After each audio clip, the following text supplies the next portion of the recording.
Coming up, it's our first ever product redemption. Leo has not one, but 2 Chromebooks. Megan is all about the bass, the Withings Activité, and a first look at a 4K monitor. You've got to watch before you buy. Netcasts you love. From people you trust.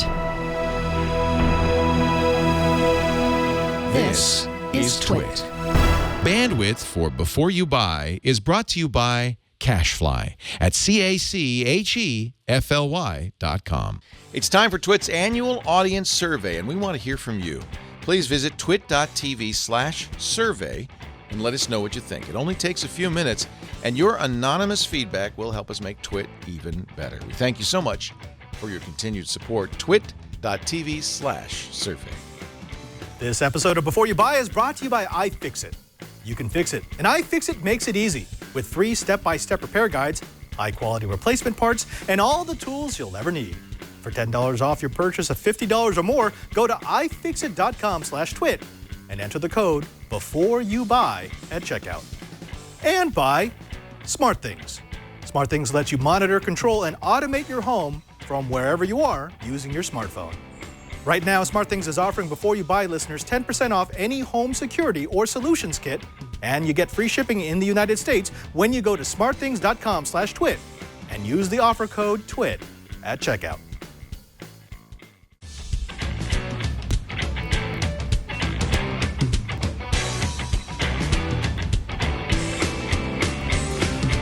Welcome to Before You Buy. It's Twit's product review show where we get some of the gadgets and the gizmos that we get into the Twit Brickhouse studio, and we give it out to our hosts and our staff members to see what kind of honest, frank opinions they can give us on the latest and greatest in consumer hardware. And speaking of the latest and greatest in consumer hardware, when we relaunched Before You Buy with me, we decided we wanted a few new segments, one of them being this idea of a product redemption. That's right, a product that maybe didn't make the cut the first time around, and that the host had some very specific ideas of what could be fixed. And so we decided to give the Zensorium another chance. That's right, the first time around it was reviewed by our very own Chad Johnson, OMG Chad, and this is what he had to say on the first go. Design, it uses the cool reflective design and the in-app education. For the cons, inconsistent app. Yeah. I mean, it's not reliable. I was not sure if it was reading it correctly, if something was broken, if I was doing it wrong. I'd try to cover my thumb to make sure that it needs to be consistent. Otherwise, you have no confidence in the measurement. So there's no way to share this info after you have taken it. This is great. No central... This is information you'd want to share with a doctor. I want a printout of this. Yeah. And finally, it's a buggy app. I mean, other than the inconsistent scores and the inconsistent testing. Are they selling it environment, now, or is it? This is available now. Yeah, this feels available. like a beta. I mean, it feels like it's been rushed. I mean, it feels like this shouldn't be on the market yet. Yeah. That they still have bugs that they need to work out.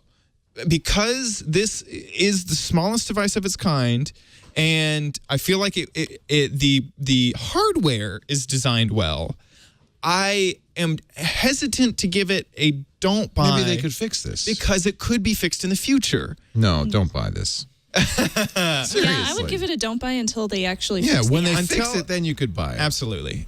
Now that is the foundation of the redemption, that idea that it could be fixed. It could be fixed. And so I'm back with the Zensorium Tinke, the Tinke, and this, they've updated it in a few different ways. The hardware has been updated, so now it has a lightning connector. Before that was the 30-pin connector.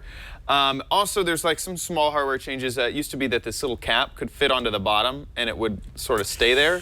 They got rid of that, so now now you're going to lose the cap. So now you're going to lose the cap to somewhere else. In terms of the app has also, one problem that I've always had with this is that I have a case on my phone and I have to take it off every single time. That's annoying. I have to Now, originally, the original product, it actually, when it worked well. It was just the app was so buggy. Well, I mean, the app was really buggy, and there was a big problem with the results. And after I did that review, the company actually ended up emailing me and saying, "You're doing it all wrong. You're putting way too much pressure You're holding it wrong on the sensor." Absolutely.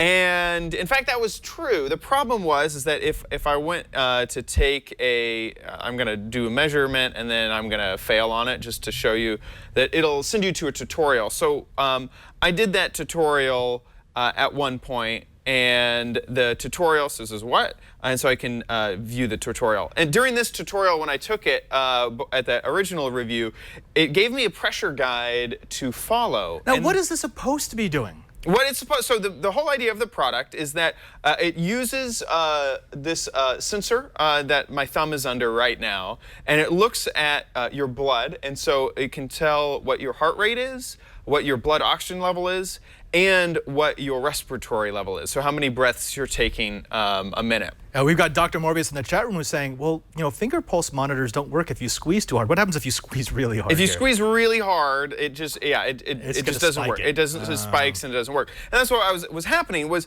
the tutorial that I took in the original review was giving me a pressure gauge that was buggy. That I sent them screenshots of it, and the representative got back with me and said, this is wrong. So they obviously had seen the problem before. They saw the problem and they gave it to their engineers. So that has changed my aspect of this entire product completely. So now, much more consistent results. I could be user defined, although the app had trained me on how to use it before. And everything is better. Like it used to be that it would constantly not detect the Tinke when it was in the phone. It would constantly say, "Go ahead and plug it in now," and it was plugged in. Like seriously, let's get on. So there's two different measurements. There is the Zen score and the Vita score, and right now I'm taking the Vita score, the Vita score.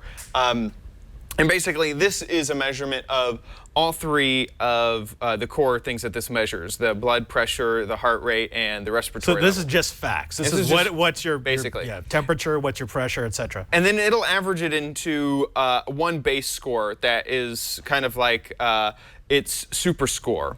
And now right now I'm talking, you're not supposed to do what I'm doing right now. I'm talking, I'm moving You're around, messing I'm up your standing. measurements. Right, I basically, it wants you to sit down in a calm, quiet room and take your measurements like you would your blood pressure. So I'm not, Oops. Which was one of the problems that you had with the original. Yes. And there's still a few bugs. Like I noticed when I went, they have an online dashboard, and when I went to the online dashboard, I couldn't remember my password. Click forgot my password, it doesn't lead anywhere. If I inspect the element, it's just an anchor tag without any references to a URL to follow. So there's definitely still some bugs with the whole platform, but in general, it is way more solid. I could easily, I got through 2 or 3 weeks using this perfectly fine. So that was the Vita score. There's a Zen score, which is more like whenever you measure your Zen. This is like a biofeedback type. Exactly. And so you pick a circle and you use that to control your breath, and it's a lot more like a meditation process. And all of the entire product is much more focused on well-being, like lifestyle choices, than actual pure health data. Okay. So if you're looking for an activity monitor, that's not what this is for. That's what you get a ban for that. This is more people lifestyle. want to change lifestyle. Exactly. And so you can see my Zen score is 56. The average for my age group is 66. My Vita score is 56. I guess those are the same. That was weird. I was like, I'm saying the same numbers. And then, for my category is 77. You can see sort of down in here the base levels. So my blood oxygen level was a 100, which is great. My heart rate on the average for this month, for March, was 104, and it looks like my breath rate in a minute is 15. And then if I go over to February, you can see I have different scores along this. But you can see that they're even in this, they're minimizing the actual results and maximizing their averaged interpretation of what you should be doing. And then it's great. They have back when I reviewed this a while ago, they have all of that data still in here, which is kind of nice. So and the important thing again is not to think of this as a competitor to even like the Apple Watch or any of the fitness bands. This is something that you would break out every once in a while to say, I got too much stress in my life, and I want to let go of some of that. This feels much more like soccer mom eating her cereal, wants to feel good about how she's doing in her workouts and getting back to Zen and stuff like that is much more what this product is like. Break it down for me. What are the pros and the cons? So also one of the big things that I gave this a con for was I couldn't export. Now they have an export feature where if you go into account settings, you can scroll all the way down and export. The biggest problem is that when you export, you can only export the last 30 days. So if you have any more information, you can't do that. So the pros, it is very small, lightweight, and it doesn't require an extra battery. It just plugs straight in. For the cons, I wish that it exported more than just 30 days. And that's basically it. It comes in at $120. And they do offer an Android version now, which is wireless, for an extra $10. And there's also different colors. If you don't like the blue, you can get like a hot pink or a black version as well. Okay, now the original review was that it was a bit too buggy. It was a bit too undercooked. It had a couple of issues with both UI and with hardware. We've now given it a redemption. We've given it a redemption. And your verdict is? I'm upgrading it to a try.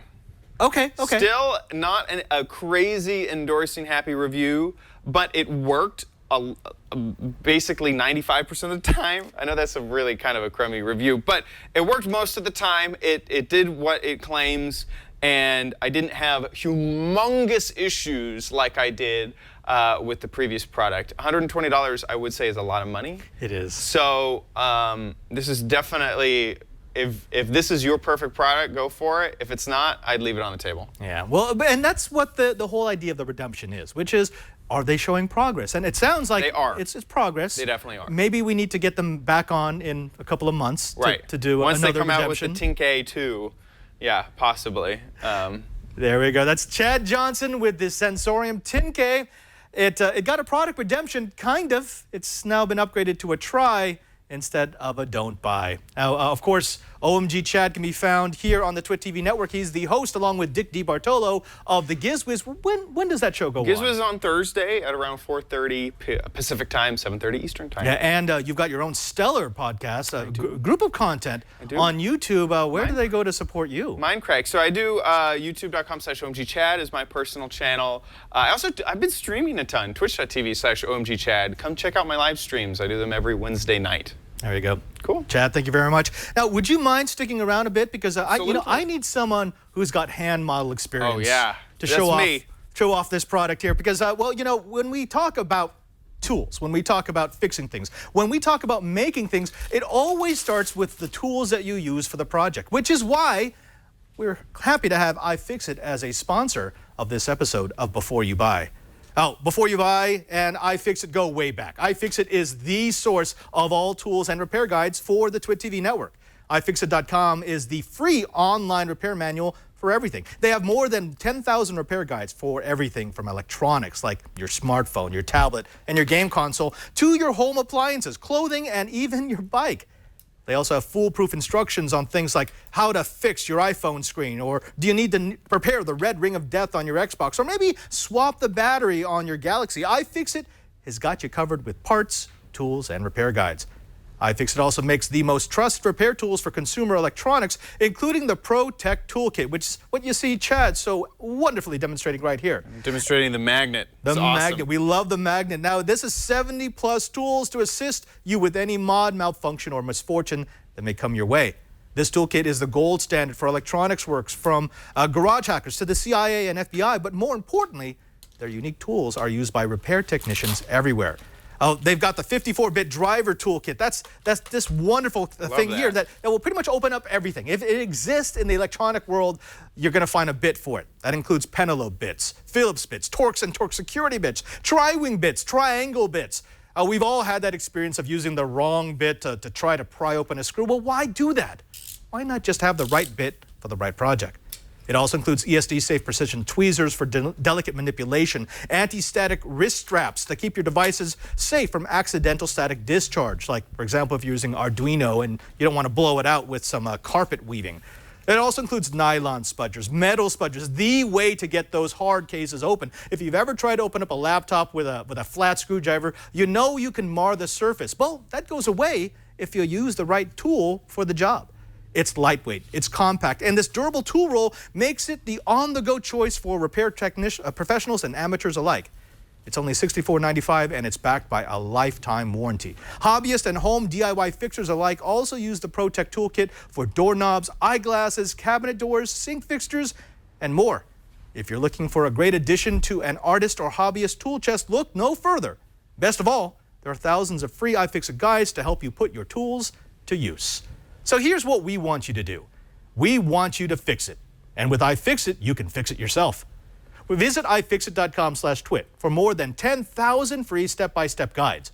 iFixit also sells every part and tool that you'll ever need. Enter the code before you buy at checkout, and you'll save $10 off any purchase of $50 or more. That's ifixit.com/twit. ifixit.com/twit. Remember, it's the brand that has OMG Chad as their hand model.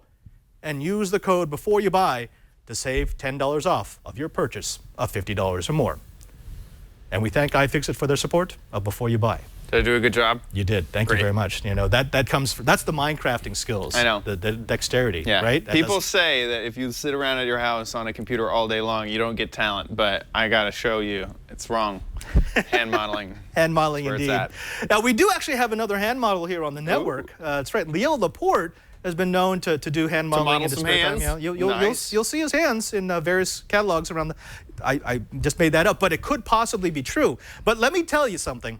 We gave Leo 2 brand new Chromebooks. In fact, one of them that he had in his hands even before it was officially released. What? And he had a chance to check them out. So let's find out what Leo Laporte thinks about the new Pixel and the 15-inch Chromebook from Acer. Thanks, Father Robert. Well, I think you all know about the Chromebook category somehow, despite the fact that I was the original skeptic of Chromebooks. I've become the reviewer of Chromebooks. And I have to say, I've kind of come around. I see schools using them. Michael, my 12-year-old, uses a Chromebook in his school. It's mandated by the school. It's part of their one-to-one program.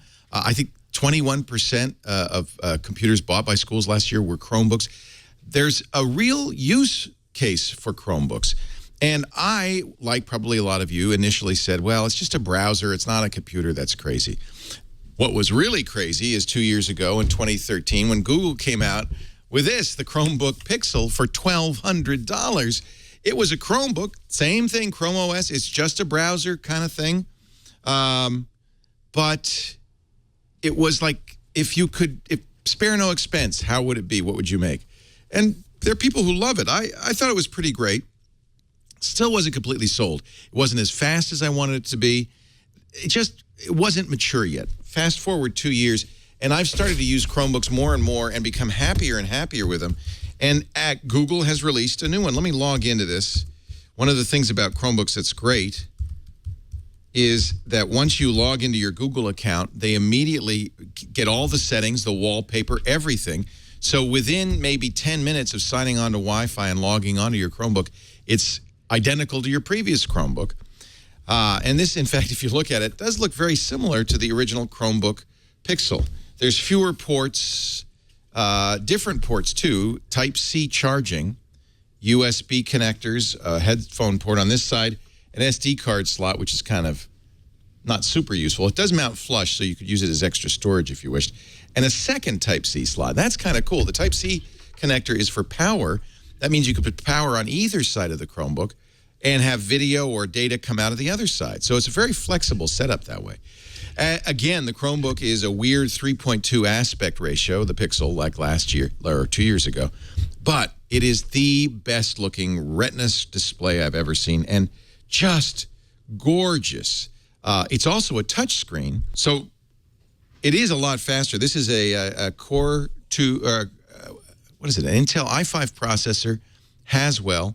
Amazing battery life. It says I have 14 hours. I've got between 9 and 12 hours on a single charge each time, which is really great. You can carry it around. And it is super fast. So with 8 gigs of RAM, fast SSD storage, watch how quick it is to turn it off and then turn it back on again. Let me sign out of my Chromebook here. It takes a while to shut down, so let me do that. I'm going to shut down. Now watch, as I turn it back on again, start counting, ready? Just turn it on, 1001, 1002, 1003, 1004, 1005. It's booted up. So 5 seconds boot up. Now, of course, I'm going to log in, and you shouldn't look while I log in. This is one negative to the Chromebook is the only way to log in is with your Google account. And if you, like me, have a nice, long, complicated Google password, that's kind of a disadvantage. I had to end up memorizing it. It is a touch screen, and that's actually pretty awesome. Let's go to, I don't know, twit.tv, and I'll show you why this is cool. The touchscreen now lets you pinch and zoom. So if I see something and I want to see more detail, I can pinch and zoom on it, which is great. I can also, of course, scroll. I don't use touch all that often, but the times you want to use touch, it's great. Also, Chrome OS has gotten more mature. In fact, if you look at the taskbar, it really almost feels like a full-blown operating system. It's kind of a Windows-style taskbar. It even has a start menu, and in the start menu are apps. Some capabilities are added via extension. Those show up here. Some are added by apps. Those will show up down here. And apps are kind of full screen, so they're more like an actual application.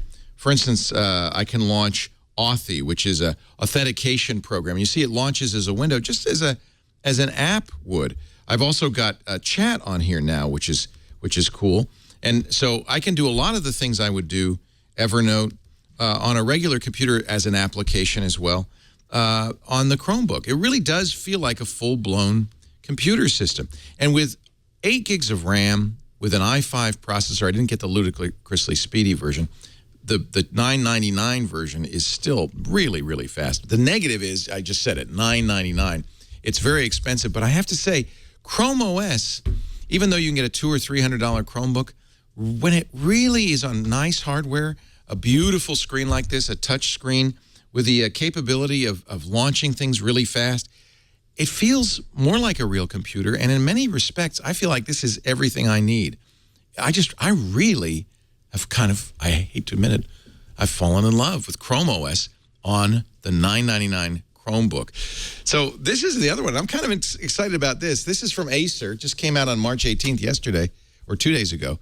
This is the Acer Chromebook 15, a 15-inch Chromebook. So that's the biggest screen I've ever seen. It's not a touch screen, and in fact, it's not a super great screen. But the size makes it very appealing. I've hesitated recommending Chromebooks to older folks with poor vision because, well, sometimes it's kind of hard to read the screen. But they've added to Chrome OS the ability to zoom, magnify the text, the browser window a little bit, and the ability to choose larger fonts. Let's type the right URL for twit.tv. One of these days I'll learn. So the lack of pinch and zoom maybe isn't great, but you can easily, with the control plus and minus, increase the zoom. So for older folks, this is now very easy to read. And has all the features of Chrome I like. It's very secure. If you ever get a bug on this on Chrome OS, you can power wash it and go right back to the way it was. This isn't as speedy, although it's a pretty high-end 5th generation Intel processor. Yes, it's Haswell. They claim battery life of 9 hours, and I see no reason not to say that. Right now, it says I have 80% and 6 hours left. So, okay, maybe 8 hours, but certainly a lot of battery time. 1920 by 1080 means it's a gorgeous, resolution screen. Boots up in 7 seconds, not 5. So it's almost as fast as the Pixel. And as with all Chrome OS Chromebooks, it comes with 100 gigs of Google Drive. Internal memory is only 32 gigs, but that's enough because most of what you're doing is in the cloud. So the advantages of this, great sound. In fact, let me play some music. I've got my Google Music on here and play some music. Both of these laptops have excellent sound. This one has big speakers left and right on the front. And a good test song is Uptown Funk because it's got a nice beat and I can dance to it. Let me play something from my Google Music, and you'll hear how this sounds. Let me put the microphone in front of the speakers. It's loud. The sound is great. There's even some bass. You could dance to this. So great speakers, a big screen, not the best screen I've ever seen, but a very good screen for, so let me turn that down. A keyboard that is pretty much the same as all the other Chromebook keyboards. No difference, no better, but no worse. Doesn't light up.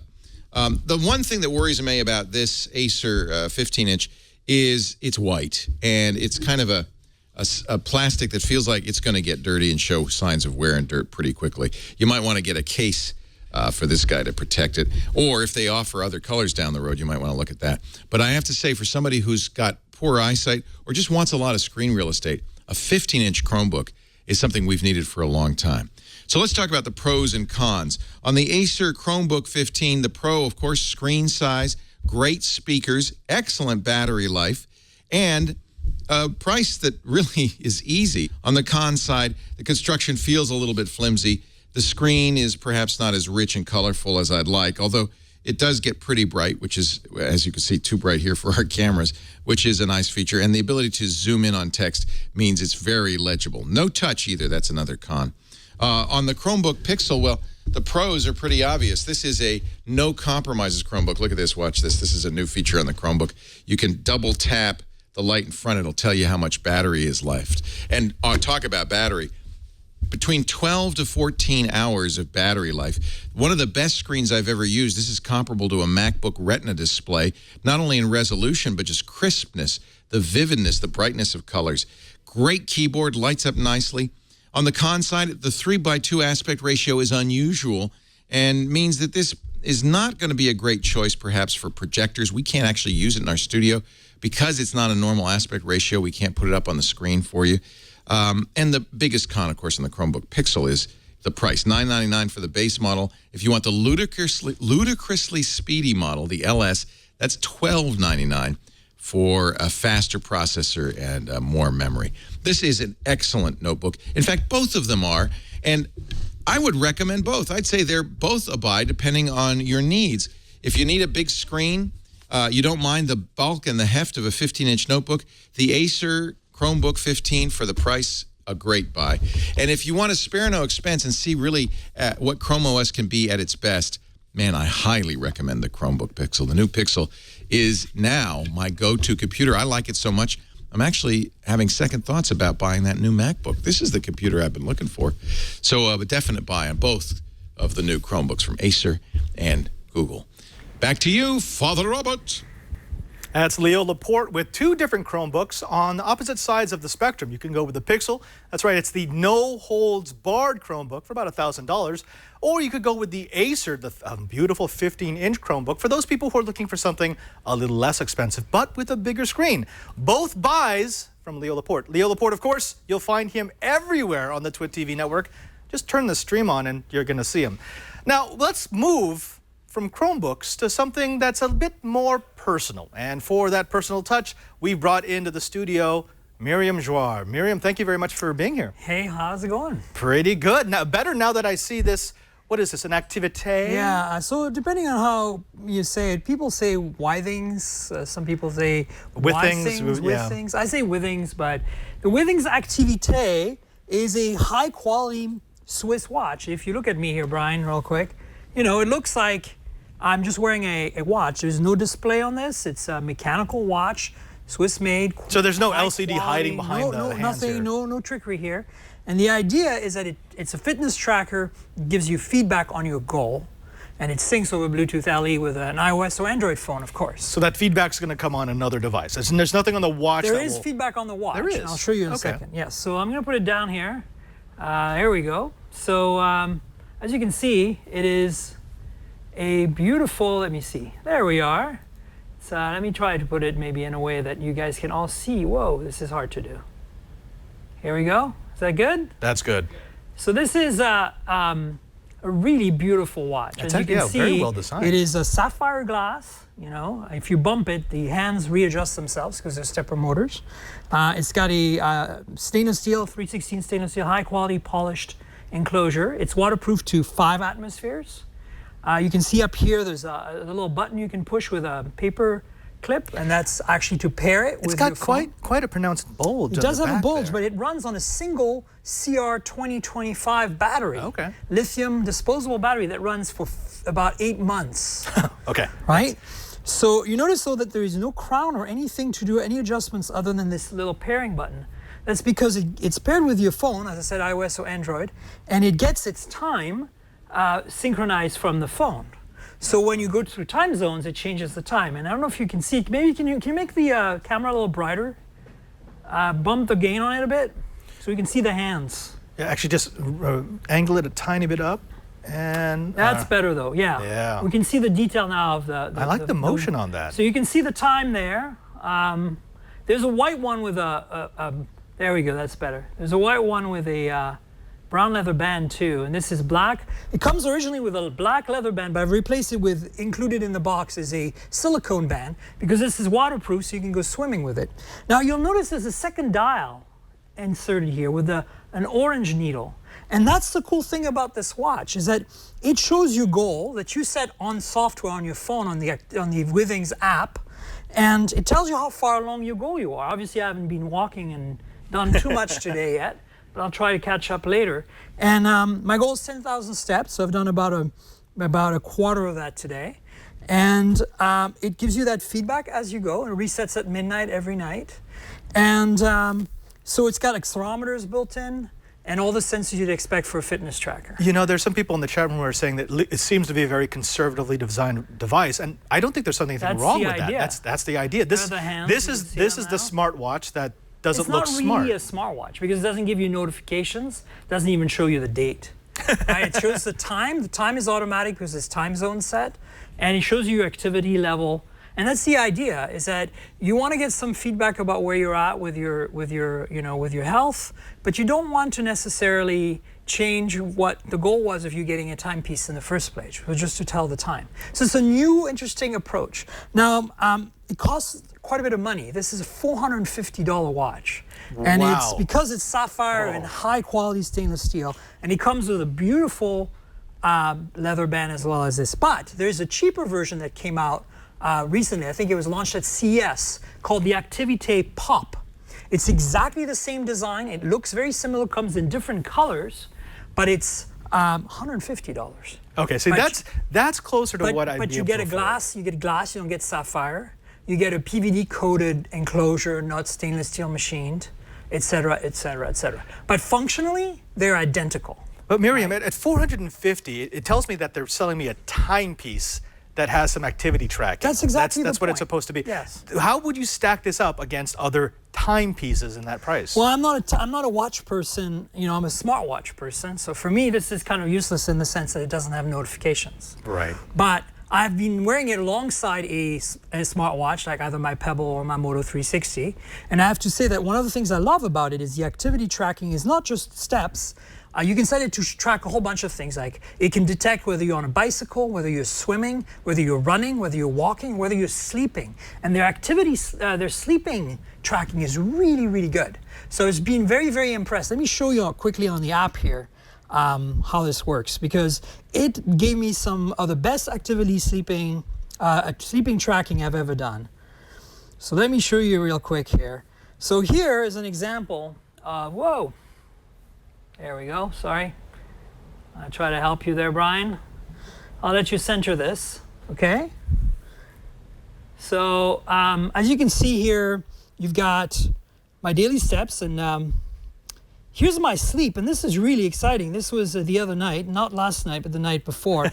You can see there's a little bit of tossing and turning going on. Yeah, you can see my light sleep, my deep sleep, my awake time. I went to the bathroom here, and it was like 8:30 in the morning. Screw it, I'm going back to sleep. And look, I succeeded. I actually got some deep sleep until my alarm went off. And if you look, it tells you the time. So my alarm went off at exactly, like as you can see, 8:57. So at 9 o'clock, and then I just light sleep. I kept hitting the snooze button, basically. So it's really interesting. And my quality of sleep, 90%. So basically I achieved almost my 8 hours that I was trying to set out. Now, this is not reflected by the needle on the watch, but it's tracked by their sensors. Does it need to be paired in order to store this, or does it store it up? There's no pairing process. It uses the beacons technology, so Bluetooth LE, and so it's interesting. It never appears paired on any device. In fact, I have it simultaneously hooked up to my iPhone and my Android device, and both of them sync. So it's just broadcasting, basically. Yeah, and then it does. But if the app is not on, it's not collecting that data. Well, no, it's collecting the data on the watch. Okay. If I'm sleeping, my phones are usually off completely. In the morning, you can see it sync, which is really great. In fact, I'm not exactly sure now how it does it, but every now and then you see it say syncing, and it gets the info, which is really cool. So let's see if it'll actually do a sync. It just seems to pull the data whenever it needs to, which I think is really interesting. But I like the sleep tracking, I like the activity tracking, and the fact that it gives you feedback. And because now that they have this cheaper model, that the Activité Pop, which comes in different colors, and it comes by default with a silicone band. I think this is something that might be worthwhile for people who don't care about the notifications. They just want a lovely watch that gives them some feedback on their activity. Okay, Miriam, you got to bottom line it for me. Give me the pros and the cons. So there's a couple of things I want to add. The pros, it's beautiful. Even the cheaper one, I saw at CS, gorgeously made design. Other pro, no charging. Right? Right. You just put a new battery every 8 months or so. The battery you can buy anywhere, right? CR2025, it's basically a standard watch battery. Other advantage, it's simple. It's not trying to do your kitchen sink, do everything on your wrist device. It tells you the time, it tells you the status of your activity tracking. What I don't like about it is, well, no notifications. But, maybe I'm asking, it's not what this product was designed for. But for me, having, been wearing smartwatches for a while now, it would be nice to even have 2 or 3 of these dials that show you how many notifications, maybe just, not even the notifications themselves, but like a dial that says, this is how busy your inbox is right now. Or be able to reprogram this dial so instead of showing me my activity goal for the day, it shows me, well, this is how messed up your inbox is right now. Or this is your server status in health, good or bad if you're an IT person. That having Withings provide that functionality would be great. So the bad is no notifications. The band isn't long enough. So this is the optional that comes in the box, silicone band, and I'm on the second notch. I cannot wear the leather one that came with it out of the box. And my wrists are not that huge. To me, that's a huge misstep. I mean, the Moto 360, Pebble, all the other watches out there, you can buy them and they fit almost anyone. So it's been made for really small people. Yes, and I don't understand how that's even possible. But the redemption here is that, as you can see in the back, these come off really easily. They're standard 18mm wide bands. You can go to any watch store, any department store and buy a band. Leather, canvas, even metal bands are available, so you have some options. But that to me is a drawback that they didn't think of that in some way or another when they shipped it. Other cons? That's it really. It's no notifications. Would be nice to reprogram that needle to show you something more interesting, and the band issue when you get it, the strap issue when you get it out of the box. All right, the Withings or Withings Activité, buy, try, or don't buy? I would say this is a try, and I think primarily because it's not going to meet everybody's needs. I think that especially our audience tends to be tech savvy and expects a smartwatch or a smart wearable device to do a little more, right? Maybe notifications, all that. So, but some will find this a great fit because they don't need to be a buzzing thing on their wrist all the time. This does not buzz at all. So yeah. Well, there you have it, the Withings Activité. If you are looking for a beautiful watch with some smart features rather than a smartwatch with jewelry options, then maybe it's a try. Miriam Jouar, thank you very much for coming onto the show. Where can our audience find you? I know that you're all about Android. We find you here on Before You Buy and all over the Twit network, just kind of sprinkled in. Yeah. But where do they find you if they're looking for your work? So my handle everywhere online is Tankrel, TNKGRL. It's the Tankrel without the vowels, the comic book character. Yes. So that's how you'll find me, at Tankrel on Twitter. Tankrel.com is my blog. I'm here on Twit on several shows. And also you'll find me writing articles on various blogs out there like ReadWrite, like Mobile Geeks, some of the Mobile Nations properties as well. And yeah, I'm out there. Just follow me on Twitter. I think that's the best thing to do. And I think it's okay if we tease the audience as long as we don't show or say anything. Yes. You've got some reviews that we have banked now of products that people are going to be very excited about in your regular space, the field you normally cover. Yeah, which is smartphones, yeah. We have a very exciting device that, it's in my pocket right now that I can't show you because it's under embargo, but we'll get it on the air, pretty soon. Hopefully tomorrow sometime. So I would say if you're watching Twit tomorrow, stay tuned at the end of the show. There you go. And for something really exciting that I've reviewed today already. If you want to check out your next smartphone, you're going to have to watch Miriam. Stay tabbed. Twit TV. Miriam, again, thank you very much. You're welcome. Cheers. Now, a lot of people don't know this, but Megan Maroney of Tech News Tonight, and that's right, i5 for the iPhone, well, she is all about the bass. So we decided to give her a little product, a wireless Bluetooth speaker from Nyne, to see if maybe she could get her music on. Thank you, Padre. I am Megan Maroney, host of Tech News Tonight and also i5 for the iPhone. And I was given this Nyne bass speaker to try out for a few weeks. It's a Bluetooth speaker. And I should admit that it's the first Bluetooth speaker that I've ever tried. I actually have the iSymphony at home, which is, I think, so old you can't even buy it anymore, and it plugs in. So I was amazed and flabbergasted, and I loved it. But I just wanted to give the caveat that this is the first one I've tried. It is $150, which is a pretty good price, as far as I can tell, for a Bluetooth speaker, especially one that sounds as good as this. So you just connect it to your iPhone or your iPad or your Samsung phone or anything. It connects through Bluetooth, and then you just press play, and it gets very loud. Can I make it go really loud? So, yeah. So that is pretty much how it works. Also, if you receive a phone call while you're using the speaker, it connects through there, and you can just connect like you're using a speakerphone. It can skip ahead on tracks.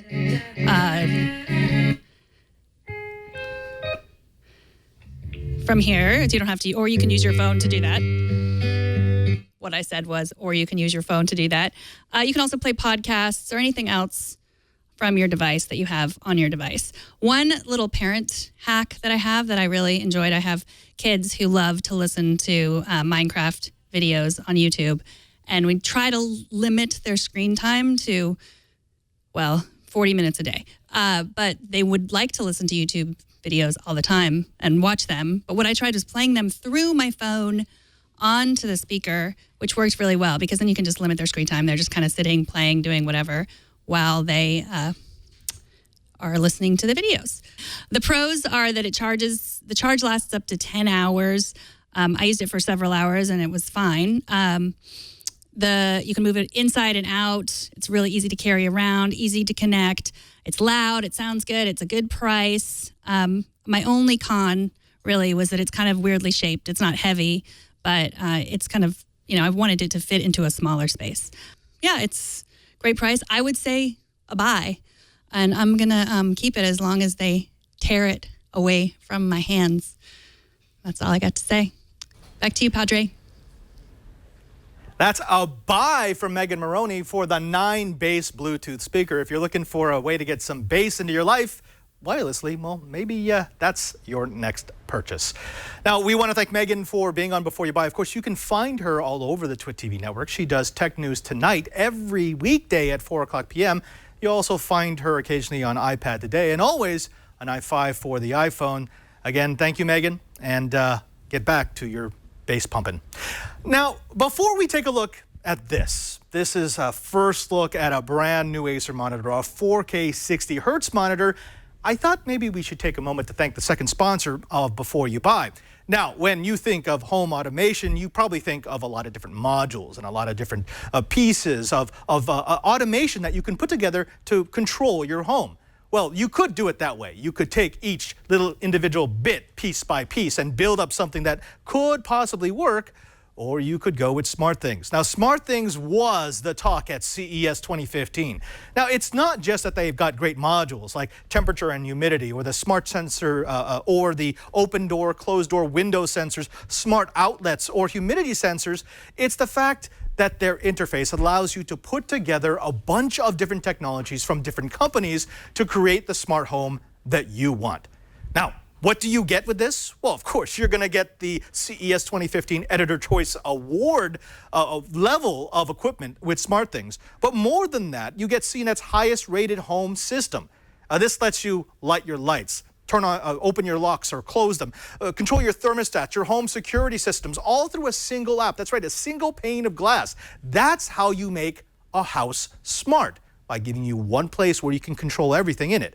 It also has intuitive controls to let you set the rules on your smart home through your free iOS, Android, and Windows Phone app. With SmartThings, you can customize the way that your smart devices talk to each other. And this is important. Because you don't want just remote control, you want intelligence, and SmartThings gives you that intelligence. For example, Brian, come back to my overhead. This thing is something that I really like. I've been playing with this. This is the presence sensor. Now, when I have this on my keychain, it means that when I walk up to my house, it's automatically going to know that I'm home because it has my device registered. And it's going to know that I want to turn on my Sonos system. I'm going to want to turn my temperature down on my Nest. It knows that I'm going to want to turn on some lights, maybe even unlock the door. I can set all of these things inside the SmartThings app so that my house reacts to me. Now you can set your lamps to brighten each morning at sunrise when you get up. You can keep your home protected with SmartThings with their home security system. You can enable your speakers to broadcast dogs barking if someone shows up at the front door. You could set your camera to enable it taking a series of photos and videos when unwanted motion is detected. That's right, SmartThings makes things smart. Your house and you. Now here's what we want you to do. We want you to try SmartThings. Now to get you started setting up your smart home right now, SmartThings is offering Before You Buy listeners 10% off of any home security or solutions kit. And you get free shipping in the United States when you go to smartthings.com/twit. That's smartthings.com/twit. And you use the offer code TWIT at checkout. SmartThings, build your smart home today with SmartThings. And we thank SmartThings for their support of Before You Buy. Let's come back to the action. I like to test my products for a while. People know this. This is why my reviews tend to be kind of in-depth. I pre-record a lot of them because I don't feel that just a day or two of hanging around with a product really gives you the experience of what it means to own something. That's why when Acer sent me this brand new 27-inch 4K monitor, I told them, I'm going to be holding on to this for a while, guys. And now, it wasn't just for the review. It's because this thing is absolutely gorgeous. This is the Acer S277HK. Now, this is the first 4K 2K Ultra HD monitor with HDMI 2.0 in the world. Now, what does that mean? Well, HDMI 2.0 will allow you to use the HDMI interface, but at 60 hertz. And let me tell you, if you're going to be gaming on a 4K monitor or if you're going to be watching videos in 4K, that matters. And in fact, let me talk to someone in the studio who has a lot of experience with gaming in 4K. Brian, yes. We've been getting into a lot of Homeworld recently, haven't we? Yes. That's a 3D. For those who haven't heard of Homeworld, is a 3D environment real-time strategy game that was released in 1999, but they remastered it, and oh my God, in 4K, it looks so good. Yeah, it's absolutely gorgeous. But one of the issues that we've had is if you're using an old HDMI standard, HDMI 1.0, you can get frame shearing when the action gets kind of crazy. Like right now, the Wi-Fi in my laptop is dying because I'm pushing so much data, and HDMI 1.0 just can't handle that. Yeah, and a good point about the 60 hertz is at 30, it's not playable. It's not fun. But if you have a powerful enough machine to do 4K at 60 hertz, it makes all the difference. Right, because what HDMI 2.0 does, it actually increases the bandwidth to 18 gigabits per second.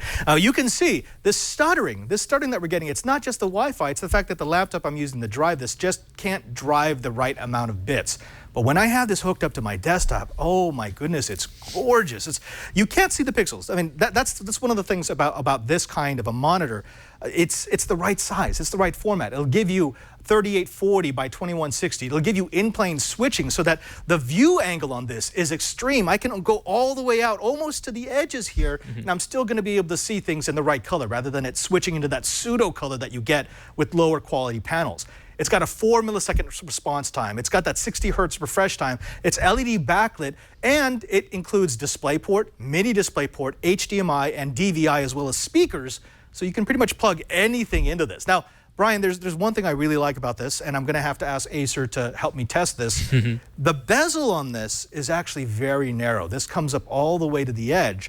So what they've told me is that I can put two of these side by side, and because of the way it's designed with that super thin aluminum there, that I should be able to just not notice that.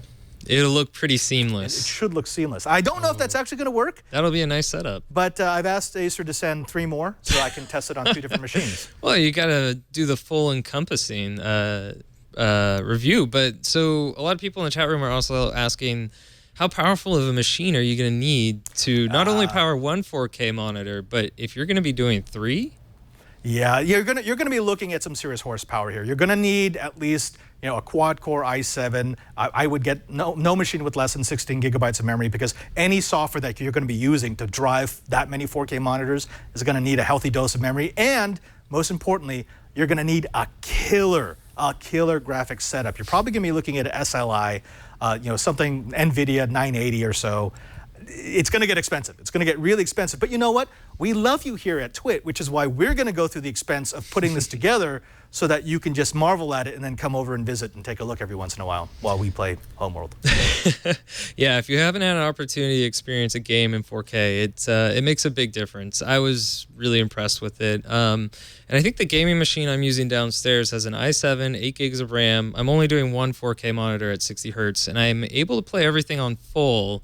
And I believe, I have a GTX 780, so relatively new card, not the most powerful card we have in the studio, but we could test that out too. Well, but the amazing thing is we're now seeing software, games and editing software that will do 4K.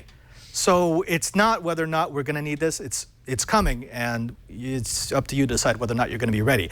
Now, this is the Acer S227HK. You're going to be able to find this online for about $600, which it sounds like a lot, but totally not. I mean, if you look at the first generation of 4K monitors, I'm not talking about TVs that could be plugged in monitors. I mean devices that were designed to be computer monitors, because they are different. I've got a cheapo 39-inch 4K monitor that I bought for about $300, and it works, and I use it for video editing. It's nice to have that much desktop, but it doesn't do things like the really wide angles of viewing. It doesn't look nearly as nice, and it just doesn't have all the inputs that you're going to want if you're going to be using 4K in any sort of professional setting. So again, I'm going to be taking a look at this over the next month or so. I've made this my primary monitor, and I'll tell you if it's going to be worth the $600 to go 4K for realsies. What do you think, Brian? You think that this is going to find a place in the no-hole?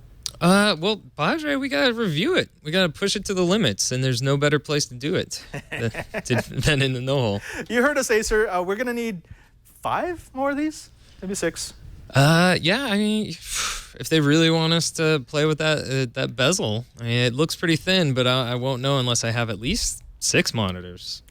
Ladies and gentlemen, that is our first look. I want to thank you for watching this episode of Before You Buy. Don't forget that we tape every Friday at 2 o'clock Pacific time. That's right. Just drop by at live.twit.tv, and you'll be able to see us put the show together in real time. We're back to real time. Also, don't forget that we've got a chat room at irc.twit.tv. If you want to talk to us during the show, you can always drop in and comment. Well, I've got you right down there, and I can find out what your thoughts are on the products that we're reviewing. I also want to thank everyone who was part of today's show. Of course, to Chad, OMG Chad, for coming in and giving us our first ever product redemption, for Leo for dropping the Chromebook knowledge on us, for Megan Maroney for being all about that bass, and of course, to Miriam Jouar for showing off the Withings Activité.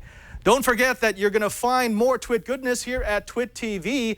And I think I need to thank everyone who makes this show possible. That means Lisa and Leo for letting us do it, to Karsten, our super producer, and of course, to my TD and my sometimes co-host, Mr. Brian Burnett. Brian, where can people find the Cranky Hippo?